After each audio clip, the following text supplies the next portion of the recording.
What is your life goal? That is a hard-hitting question. In 2019, I definitely want to keep these Q&As going, so I asked for some questions, you guys sent them in. Let's go ahead and answer them. Are you looking forward to new pro hardware from Apple, like a new Mac Pro or a new cinema display? Yes, I totally am. I want a new cinema display very badly. Imagine that, just a standalone 5K display. It would be great. I really want them to make that. And I do hope that this new Mac Pro that's coming is all it's hyped up to be. As long as we can change the GPU, I think most of us would be happy, but it seems Apple is kind of pushing into the Pro market more than they were before. I'm glad about this. I just want to see what they're doing with that Mac Pro. If it's good, I'll probably be picking one up, honestly.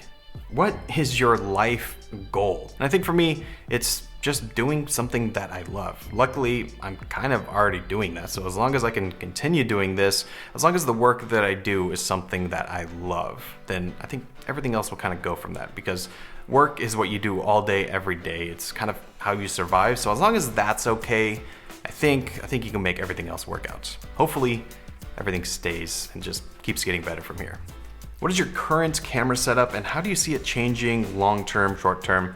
So for the longest time, I've been shooting on the Sony a6300, and that has been a workhorse for me. I've gotten some amazing images out of it, and until the last month, I've been shooting everything on that. But what I ended up doing is upgrading my camera to the new BlackMagic Pocket Cinema Camera 4K, and that is what I shot the last couple videos on, and I'm loving the quality of that camera.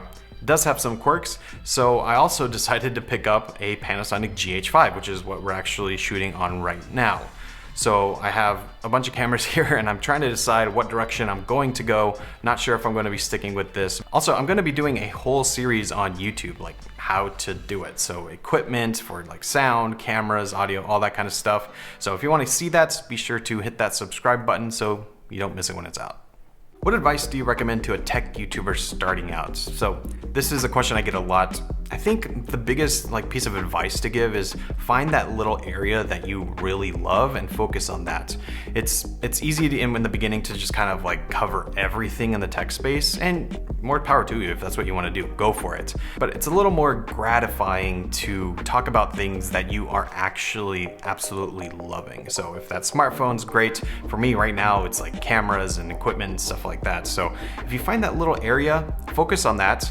And then besides that, just actually start doing it. I know that's the general advice that everyone gives, but it really is the most important thing. Just start, put that first video up. You don't have to share it with anyone, but just get going and you'll see if you like it, first of all. And if you do, you'll only get better from there. So just get started. What is your favorite YouTube channel? I think I know what the Apple Circle is getting at here, although I'm not gonna say the Apple Circle. By the way, that is a new channel that I am on. I'm hosting with Robert Rosenfeld. It's all about Apple, so be sure to check that out. It's just youtube.com/theAppleCircle. It's a cool time. Let us know what you think. It's brand new, so lots of stuff to learn. But besides that, I also love a lot of kind of weird ones. I think one that I'm really enjoying right now is called Ace Videos. It's just a guy who goes out fishing and he does catch and cooks and stuff like that. I don't even like fish, honestly. I don't like seafood at all, but I love watching these videos. They're just very entertaining, and it's one of those they're 10 minutes long, but I can sit through it and not even notice that I watched a 10-minute video. So those kind of more niche channels, that's really what I'm enjoying right now. What is one product that would benefit humanity by being smart? So I think if our cars were just a little bit smarter, but in a specific way, I wish that there was a way to make your phone just not work in the car. Unless you're, let's say, calling 911. That's all it can do. It infuriates me so much when I see people driving and they're on their phone.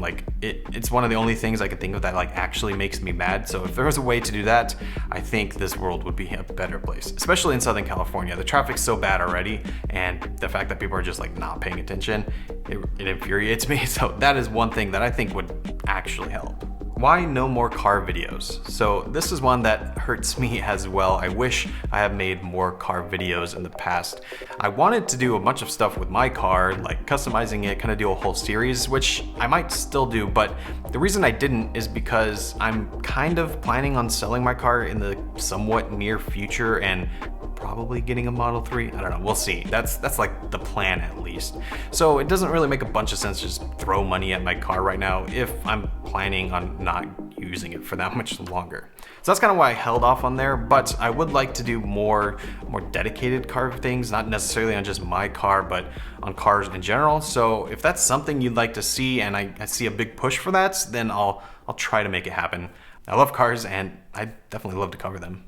Okay, I think we'll end on this one. What do you expect to see tech-wise this year, so 2019? I think we'll see some weird smartphone designs. We've already seen the cutout for the camera on the Samsung phones that are coming.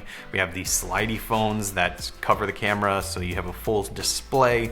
We're gonna see some weird things with a notch, I'm sure. And we've also seen folding phone prototypes. So I think there's a lot of weird directions we're gonna see phones going this year. Will any of them be successful? I don't know. I'm excited to see what manufacturers can come up with. I'm glad that everyone's like, okay, we copied the notch, now we gotta do something different. So I'm excited for that. Although besides phones and stuff, I don't really know. Everything's kind of good already. So I'm just interested to see what new things come out. Okay, so that's it for this month's episode. This is where I like to get more personal, more one-on-one, answer your questions directly and kind of interact with the community more, because if it wasn't for you guys, none of this would be possible. But be sure to follow me over on Twitter, Instagram, here on YouTube, so you can see when I ask for more questions in the future, and hopefully you can get yours answered. I want to thank you all so much for watching and for all the support. It really means a lot. Again, my name is Matt, and I'll see you in the next video. See ya.